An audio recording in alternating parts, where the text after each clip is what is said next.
Before evil existed, before the serpent slithered, before the garden bloomed, there was him. He wasn't a monster. He wasn't a shadow. He wasn't even a warning. He was light, brilliant, exalted, pure. He stood near the throne. He sang the songs that shaped creation. For a time, no angel's name was held in higher honor. But perfection is fragile. It doesn't shatter in battle, it cracks with a single thought.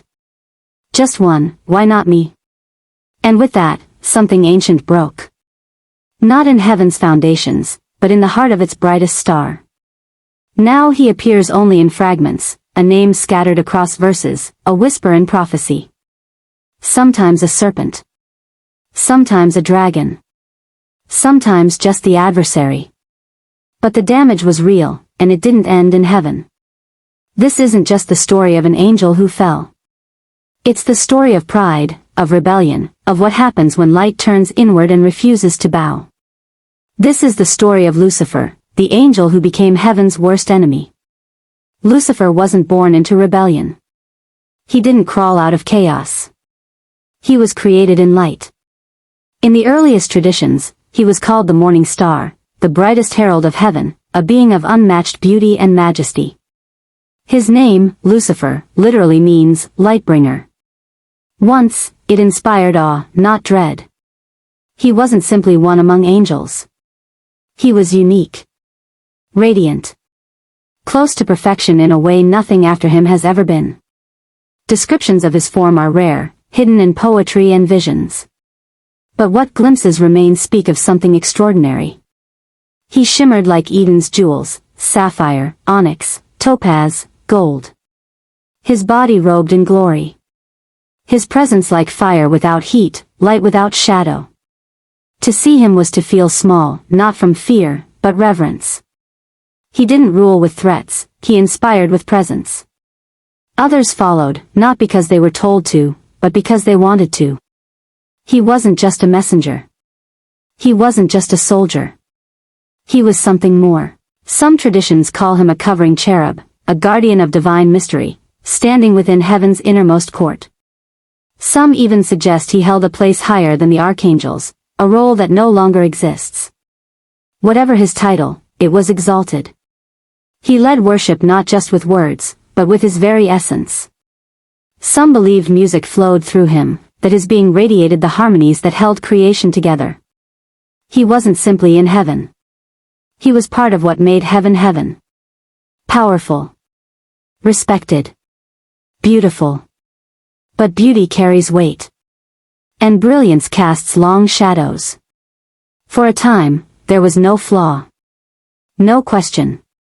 No crack. But it would not last, not even in paradise. It didn't begin with fire. Or fury. There was no thunderous cry of rebellion. It began quietly. Subtly. So softly that no one noticed, not even him. Lucifer wasn't born a villain. He was admired, trusted, elevated, not just for his beauty, but for the role he played. He carried heaven's harmony gracefully.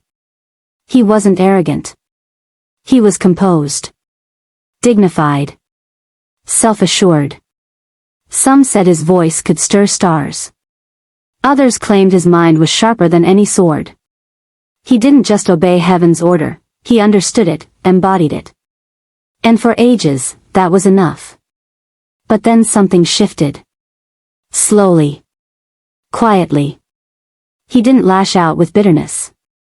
He questioned, with reason. Why should one being rule over all? Why should eternity revolve around a single will? Why shouldn't someone else, someone worthy, sit on that throne? The thoughts didn't seem dangerous at first. They came like whispers in the dark, weaving through his duties. And because no angel had ever fallen, no one knew what to look for. They saw a leader. A brother. A visionary. They didn't see the unraveling. He still sang. He still stood near the throne. But in his heart, the center of gravity had shifted. He was no longer content to serve greatness. He began to imagine being greatness. There were no speeches. No shouts. No threats. Only silence. And in that silence, pride. Ambition. The first flicker of disobedience. Lucifer didn't fall all at once. He slipped, starting with one thought. He was dangerous, not just because he was powerful. It was the way he carried it, like fire in still water. Serene on the surface. Burning underneath. He wasn't just another angel. He was among the highest. Perhaps the highest. Not just in rank, but in brilliance. In presence. In influence. Where others bowed, he stood. Where others sang, he led. Where others obeyed, he understood. Ancient texts call him a covering cherub, so close to God's throne that some say he guarded it. Others, that he reflected it, the way the moon reflects the sun. Radiant, majestic, alive with borrowed glory. And then there was his voice. Not just sound, a force. Layered. Harmonious. Resonant beyond human comprehension. A voice that could summon awe, joy, fear, or peace without a single word. With that voice, he led heaven's worship. When he sang, angels followed. He had dominion over flame. Mastery over light. Some said he could bend the laws of higher realms, travel between planes, command energy, sway hearts with only a glance. But his most dangerous weapon? Influence. Lucifer didn't rise by brute force. He didn't have to. His authority was effortless. His presence didn't demand attention, it invited it. Even among angels, he was admired. Respected. Trusted. That's what made his betrayal devastating. The war didn't begin with swords. It began with a whisper. He planted doubt, not in God, but in the hierarchy. Not with hatred, but with vision. A new order. A restructured heaven. Freedom, not as a gift, but as a right to claim. And it worked. He moved through the ranks like wind through grass. Subtle. Constant. Invisible, until it was too late. He didn't coerce angels. He inspired them. He spoke to their desires, their questions, their longing for something more. He gave them what they didn't even know they wanted, choice. And an army rose. Not from the shadows, but from within heaven. Not traitors out of hate. Followers out of belief. Not an open rebellion, but quiet agreement. The Bible describes what happened next with poetic brevity. There was war in heaven. Michael and his angels fought the dragon. The dragon was Lucifer, transformed by pride. Twisted, not in flesh, but in essence. No longer a steward of light. Now, a force of disruption. And the heavens shook. Michael rose, not with speeches or debate, but with silence and a sword. He didn't come to argue. He came to restore order. The battle wasn't glorious. It wasn't clean. It was brutal. Grief-stricken. Heaven turned on itself, not because God failed, but because Lucifer did. He had everything. Power. Praise. Proximity. But he surrendered the one thing that made him holy, submission. And without that, he lost. No matter how bright the flame, pride always breaks before it bends. Lucifer fell, not because he was weak, but because he refused to bow. There had never been a fall before. No rebellion. No exile. No precedent for what it meant to be cast out. He didn't drift. He plummeted. Like lightning. Some traditions say heaven's gates slammed shut behind him like an ancient prison door.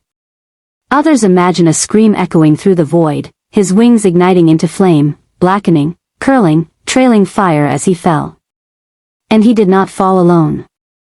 1/3 of heaven, some say. Not traitors by nature, but by belief. They had trusted him. And now, they shared his punishment. Torn down in fury. Their forms warped. Once radiant, now terrifying. Their voices of harmony shattered into cries of anguish and mockery. They endured. But what rose from the ashes wasn't the angel of light. The radiance was gone, or worse, corrupted. Some say his new form matched his fall, monstrous, horned, smoldering, wings torn and ragged, glow turned to shadow. Others insist he retained his beauty, that he still captivates. Because the most effective evil doesn't appear as horror. It appears as desire. As wisdom. As charm. Lucifer became Satan. Hazadan in Hebrew, the adversary. The accuser. No longer heaven's guardian. Now, its opposer.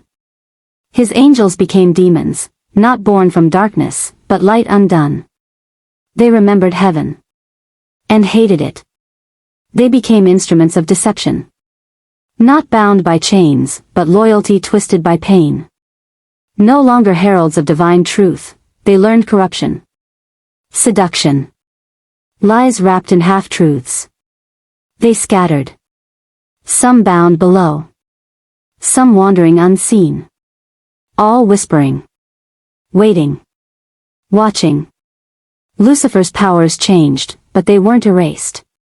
He still held influence. Still understood angelic minds. But now, where once he inspired devotion, he inspired doubt. Where once he led worship, he lured rebellion. No longer a light to follow, he became a shadow to fall into. He wouldn't build. He'd twist. He wouldn't reign in heaven. He'd poison the earth.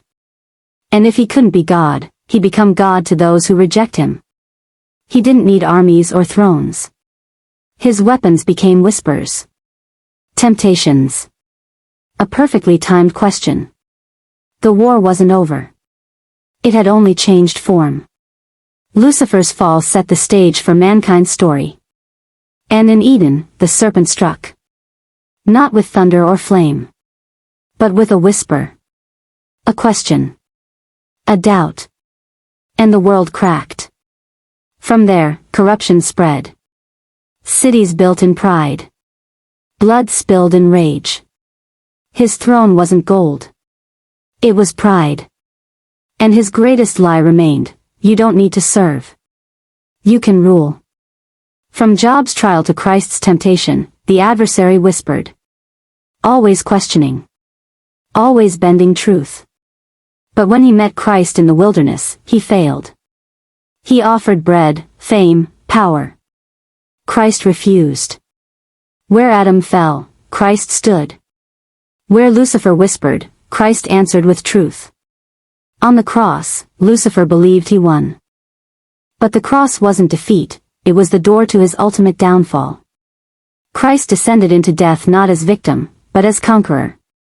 Lucifer was humiliated, not by force, but by mercy. The morning star who fell met the light that cannot be overcome. And Revelation promises his final end. He rises again for a brief moment of deception. One last whisper. One last gathering. But no war follows. No speeches. Only fire from heaven.